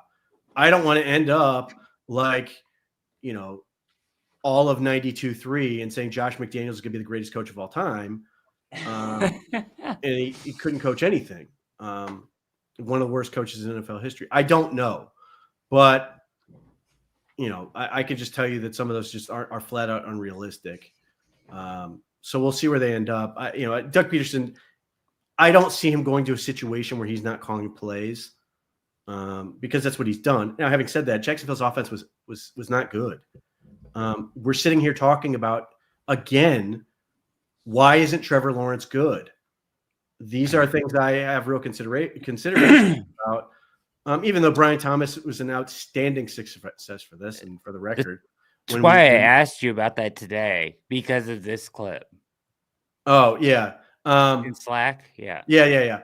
And what's funny is at the time, like, we did a thing. We did a roundtable. And we did it. Yeah, we did it. We did a roundtable. Who would you pick? With the 23rd pick that the Browns would have had. And I, with the Deshaun Watson trade, my answer is Brian Thomas. But we don't have enough information. I can't wait to see who the Browns are interviewing. I know there's some dots being connected in terms of some Eagles guys. We'll wait until we actually get some interviews. But Tommy Rees is here, and I have no idea if he's going to be a good coordinator. I remember watching him at Alabama and thought he was reasonably good there, but that doesn't mean anything. So no. I'm curious to see how it goes. I think Kevin will pick a very good guy, a good candidate. I think people underrate how attractive the job is because Kevin Stefanski does empower his coaches. He does make this a good working environment. I know Alex Van Pelt was not happy with how things were, how he left. He felt like he was scapegoated, and some other things that I think are a little overblown, but whatever. We'll see what happens with that. I mean, the biggest thing that works, if you are somebody who wants Alex Van Pelt to take the job, there's one compelling reason why that could happen. I don't know that anybody else is rushing to hire Alex Van Pelt.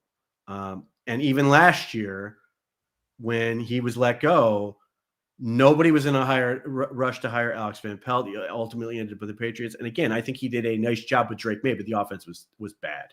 I think they were 30th overall. And some of that is because their talent was awful. So there's only so much you can blame him for with that. The situation was ridiculous. But if he would come back, if he came back, Pete, and Kevin wanted him back and he came back, would that tell you anything about how he was let go? How he was if he was upset that he was let go, would that tell you anything that maybe Kevin didn't have all the say in No, pushing him because out? and part of that is because Alex Van Pelt is one of the people who's convinced. This is one of the reasons this is all that people have gotten into this. Alex Van Pelt's one of the people who's convinced that there were other forces at work, and that's part of the reason I don't think he's going to be back. But it still boils down to the same thing.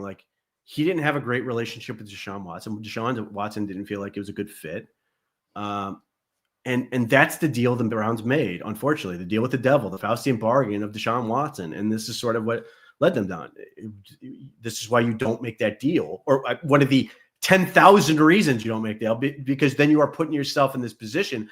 And on one hand, you sit there and you say, this makes Kevin Stefanski look like an ineffective manager and all these other things. But he picked the guy, he picked Watson.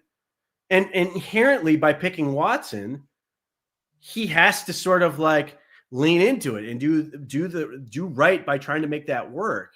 Yeah. So that is the big reason I don't think that's going to happen, is because he effectively picked Deshaun Watson over Alex Van Pelt. And he didn't really have a choice at that point. You know what I mean? So, but that doesn't mean that somebody else made the decision for Kevin Stefanski. No.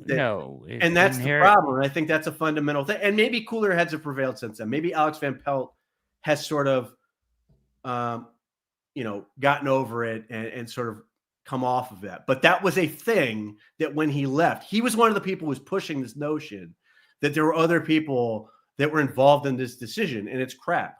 And even Jason Lloyd's going, he said it flat out in the presser. Andrew Berry said it's Kevin Stefanski's call on the coaching staff. And this comes back to the thing I've harped on. If he's not the head coach, he should go somewhere he is. Exactly. Yeah. And I'll say this, that, as long as Deshaun was a part of this, that was baked in to his decision making. Absolutely. But now, Unfortunate, but yes. But now it's not. So let him take control and get things back to the way they should be. So if they want to come back to the table and figure this thing out, so be it. I still think it's unlikely. I don't think either side's going to get back to it. And who knows? The Browns just may come up with a better candidate. And that's the thing. And I think Jason Lloyd would even acknowledge that he's like, I don't know. I don't have enough information. But he's not wrong to say that Alex Van Pelt was good for this team. Facts. All right, ladies and gentlemen, this has been the React is back. We were gone for we were gone for Christmas landed on a Wednesday. We were on a Wednesday, New Year's on a Wednesday. We were on a Wednesday. We've been gone for 2 weeks. We're back. We're on Tuesdays for the off season. Keep it locked here with us every Tuesday night at 7. Stick around for Garage Beers on the OBR streaming network. Any parting words tonight, Pete? Yeah, just stay tuned to the OBR. Sign up for the newsletter, all that stuff.